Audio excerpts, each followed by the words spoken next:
আচ্ছা, আমি দুনিয়াতে আছি কেন? আমি দুনিয়াতে এসেছি কেন? এক সময় তো আমি ছিলাম না, আবার এক সময় আমি থাকবও না। কেউ এসে চিরস্থায়ী হতে পারে নাই, তো আমরাও পারবো না। তো আল্লাহ পাক আমাদেরকে সৃষ্টিটা করলেন কেন? আমার কাছে আমার রব কি চান? আমি যদি না থাকতাম তাহলে আমার পরিবার চলতো কিনা, আমার সমাজটা চলতো কিনা, আমার শিক্ষা ব্যবস্থাটা চলতো কিনা, আমার দেশটা চলতো কিনা, এই বিশ্বের ঘূর্ণন চলতো কিনা, আর্নিক গতি চলতো কিনা, থেমে যেত? উত্তর না। আমি না থাকলে আর্নিক গতি থামতো না। আমি না থাকলে কি আমার পরিবার থেমে থাকতো না, আমার সমাজ থেমে থাকতো না, এই মসজিদ থেমে থাকতো না, এই রাজনীতি থেমে থাকতো না, অর্থনীতি থেমে থাকতো না, দেশও থেমে থাকতো না, উম্মাও থেমে থাকতো না। তাহলে আল্লাহ পাক আমাকে কেন সৃষ্টি করলেন? আমার কি রোল আছে এখানে? আমার কি ভূমিকা? এই এতটুকু চিন্তা করার মতো আমাদের জেনারেশন আমরা পাচ্ছি না। আপনারা ফোন বের করে ছবি তুলতেছেন, ভাবেন এগুলো নিয়ে। আমাকে দিয়ে কি করবেন? আমাদের তো কিচ্ছু করার নাই এই কথাগুলো বলা ছাড়া। এই কথাগুলো বলা বা সচেতনতা তৈরি করা ছাড়া আমাদের হাতে কিছুই করার নাই। Not at all, absolutely nothing. কিচ্ছু করার নাই। এইসব ফ্যান্টাসি দিয়ে লাভ নাই। আপনাদের মধ্য থেকে জেনারেশন তৈরি করতে, আলেম তৈরি করতে হবে। আপনাদের মধ্য থেকে কারি, হাফেজ, দাঈল আল্লাহ এবং উম্মার নেতৃত্ব প্রদানকারী জেনারেশন তৈরি করতে হবে। এইসব চেয়ারে বসে কয়জন? সারা বাংলাদেশে হয়তো 50 জন, 100 জন। এই 100টা মানুষ ইউনাইটেড না, তারাও বিক্ষিপ্ত। 16 কোটি মুসলিমের দেশ বলছেন, 16,000 দলে বিভক্ত। এর মধ্যে সবচেয়ে বিশুদ্ধ যেটাকে আমরা মনে করি, সেখানেও দেখবেন যে আরো 10টা 20টা দল হয়ে বসে আছে। এর বাইরে গিয়ে আবার যারা বললো না তারা বিশুদ্ধ নয়, আমরাই সবচেয়ে বিশুদ্ধ, ওদের মধ্যেও 10টা দল হয়ে গেল। না তারা ইউনাইটেড, না তারা মানে আমরা, না আমরা ইউনাইটেড, আর না আমাদের কোনো আমিরুল মুমিনিন আছে যিনি সবাইকে একটা জায়গায় নিয়ে দিনের কিছু খেদমত নেবেন। আসসামু ওয়া তাআ থাকবে, শুনলাম মানলাম আনুগত্য করলাম, এমন থাকবে? নাই। না কোনো ইকোনমিক বেস, না কোনো স্বতন্ত্র মিডিয়া, না স্বতন্ত্র প্রযুক্তি, না কোনো স্বতন্ত্র মানে পলিটিক্যাল প্ল্যাটফর্ম, কিছু না। অনেকেই দৌড়াচ্ছেন পশ্চিমাদের তন্ত্রমন্ত্রের পিছনে, এইটাও নেক্সট স্রোতে ধোকা খাচ্ছেন। আমি আমার কথা স্পষ্ট করে বলে দিলাম, এটাও নেক্সট স্রোতে ধোকা খাচ্ছেন। এটা তাদের জন্য শোভা পায় যারা ধর্ম এবং রাজনীতি আলাদা করে চিন্তা করেন, যে ওইটা একটা জিনিস, এটা একটা জিনিস, সে তার মতো রাজনীতি করছে। এটা তাদের জন্য শোভা পায়। যাদের কাছে কোরআন আছে, যাদের কাছে হাদিস আছে, নবীর সুন্নাহ আছে, তারা যখন এই ড্রেনের মধ্যে নেমেছে, তখন ইসলামের খেদমতের জায়গায় ক্ষতিও বেশি হয়ে যাচ্ছে। কোনো কোনো সময় কিছু কিছু বেনিফিট হয়তো আপনি পাচ্ছেন, মনে করছেন এই অল্প অল্প বেনিফিটে হয়তো অনেক কিছু হয়ে যাবে। ভুল ধারণা আপনার। একটাই উপায়, একটাই মানহাজ, একটাই পথ পদ্ধতি, নবী সাল্লাল্লাহু আলাইহি ওয়াসাল্লামের সিরাত। নবী সাল্লাল্লাহু আলাইহি ওয়াসাল্লামের সিরাত, তার জীবনী। এই জীবনী আমাদেরকে শেখাবে কিভাবে ইসলাম শূন্য থেকে একদম আসমানে উঠেছে, কিভাবে ইসলাম একদম শিকড় থেকে শেকড়ে গিয়েছে, শেখাবে সিরাত, নবী সাল্লাল্লাহু আলাইহি ওয়াসাল্লামের জীবনী। ইয়াং জেনারেশনকে জিজ্ঞাসা করেন কতজন পড়েছে সিরাত।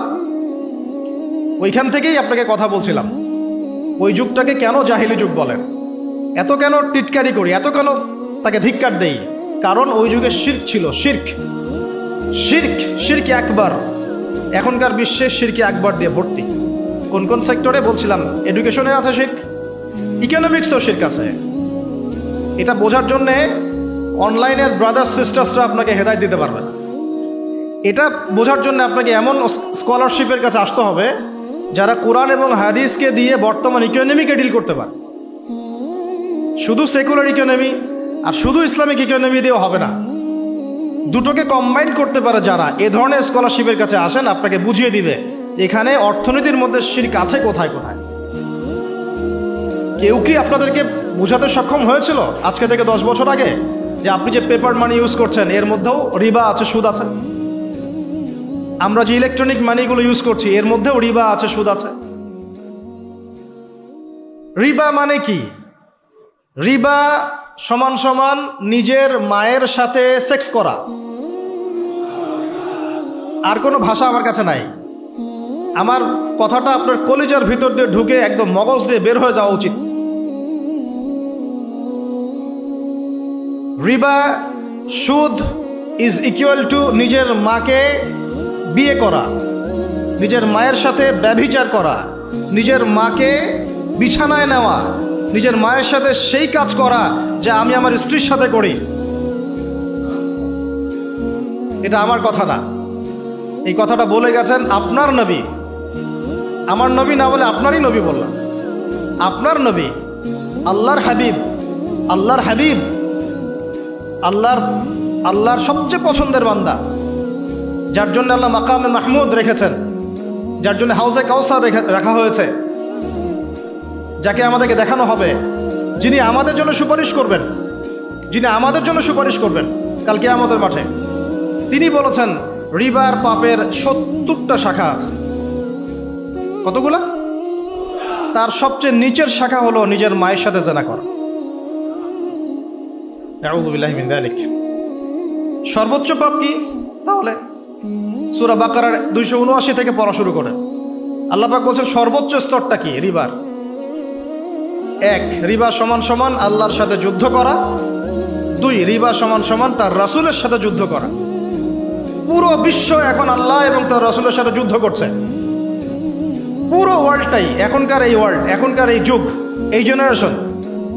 আইয়ামে জাহেলিয়াতের সুদটা ছিল শুধু মক্কায়, হয়তো একটু মদিনায়, হয়তো একটু আরবের জাজিরার মধ্যে, এতটুকু জায়গায়।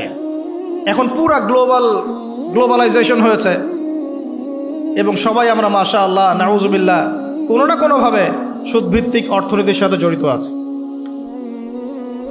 ফেডারেল রিজার্ভ ব্যাংকের আন্ডারে, ওয়ার্ল্ড ব্যাংকের আন্ডারে, IMF এর আন্ডারে যত সেন্ট্রাল ব্যাংক আছে কেউ সুদমুক্ত থাকতে পারবে না। আপনি গভর্নমেন্টকে দোষ দিয়েন না, গভর্নমেন্টকে দোষ দিয়ে লাভ নাই, কিছু করতে পারবেন না।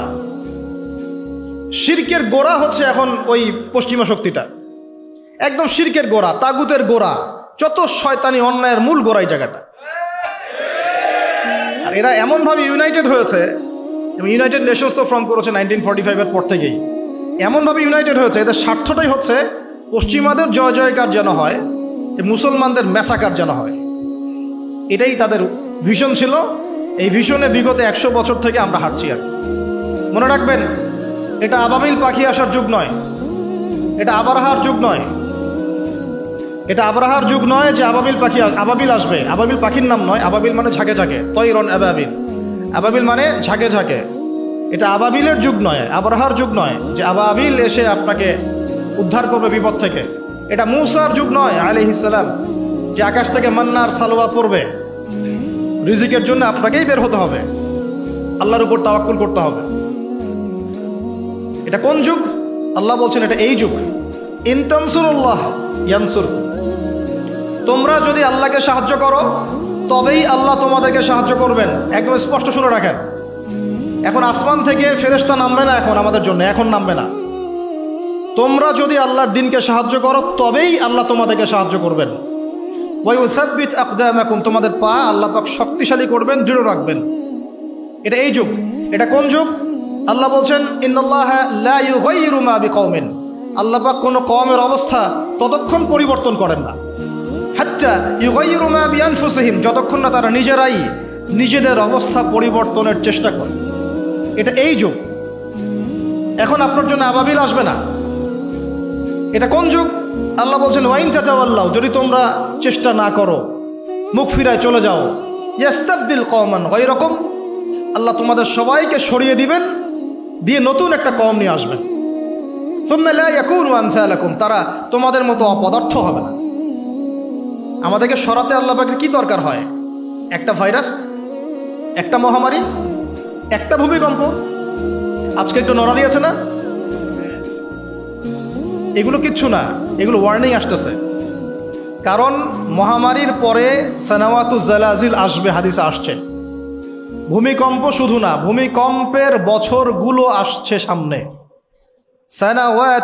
সানা মানে একটা বছর, সানাওয়াত মানে অনেকগুলো বছর, জালজালা মানে ভূমিকম্প, জালাজিল ভূমিকম্পের বহু বছর, সানাওয়াতুজ জালাজিল মানে ভূমিকম্পের বছরগুলো তোমাদের সামনে আসছে। কে বলেছেন এটা? নবী সাল্লাল্লাহু আলাইহি ওয়াসাল্লাম। এখন পর্যন্ত কি বিশ্ব দেখেছে যে কয়েক বছর ধরে ভূমিকম্প হচ্ছে? ইতিহাস পড়ে দেখেন তো কখনো এসেছিল? তার মানে সামনে আসবে।